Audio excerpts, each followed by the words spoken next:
If x plus 1/x equal to 7 then x³ minus 1/x³ అన్నాడు. ఇక్కడ plus ఉంది, ఇక్కడ మైనస్ ఉంది. ఇక్కడ ఎక్స్ ప్లస్ అన్నాడు, ఇక్కడ x³ మైనస్ అన్నాడు. మరి ఫస్ట్ x³ మైనస్ 1/x³ అంటే ఏమని అర్థం మనకు? a³ మైనస్ b³ కదా. దీన్ని అబ్జర్వ్ చేద్దాం. a³ మైనస్ b³ అంటే ఏం రాసుకోవచ్చు formula? a minus b whole cubed plus 3ab into a minus b రాసుకోవచ్చు.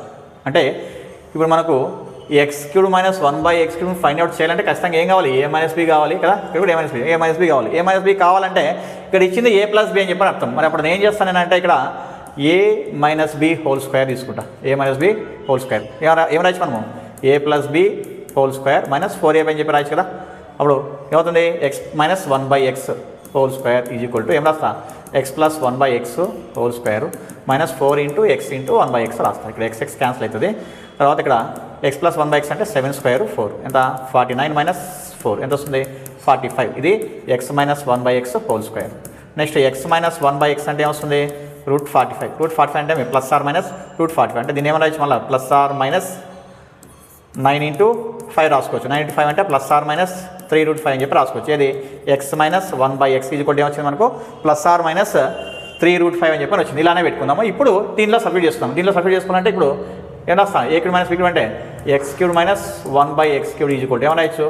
x minus 1/x whole cube దీన్ని బేస్ చేసుకొని రాస్తాం. Plus 3 into x into 1/x into x minus 1/x అనమాట. Okay. ఇప్పుడు x minus 1/x ఎంత వచ్చింది మనకు? Plus or minus 3√5 whole cubed. Okay. ఏమి నెక్స్ట్ ప్లస్ క్యాన్సిల్ అవుతుంది 3. నెక్స్ట్ x మైనస్ 1/x అంటే ఏమవుతుంది మళ్ళీ? Plus or minus 3√5. ఇది ఇక్కడ అబ్జర్వ్ చేస్తే మనకు 3³ అంటే ఎంత వస్తుంది? 27 వస్తుంది. ఇప్పుడు √5లో 3 ఉన్నాయి మనకు. 3 ఉన్నప్పుడు ఒక స్క్వేర్కి రూట్ క్యాన్సిల్ అవుతుంది అంతే కదా. అంటే ఇప్పుడు √5లో మనకి ఏమి √5 హోల్ క్యూబ్ అంటే ఏం రాయచ్చు మనము? √5 హోల్ స్క్వేర్ ఇంటూ √5 అని చెప్పి రాసుకోవచ్చు కదా. అప్పుడు ఏమవుతుంది? ఇది క్యాన్సిల్ ఏమవుతుంది? 5√5 మిగులుతుంది. కాబట్టి 27 ఇంటూ ఏం రాస్తా? 5√5.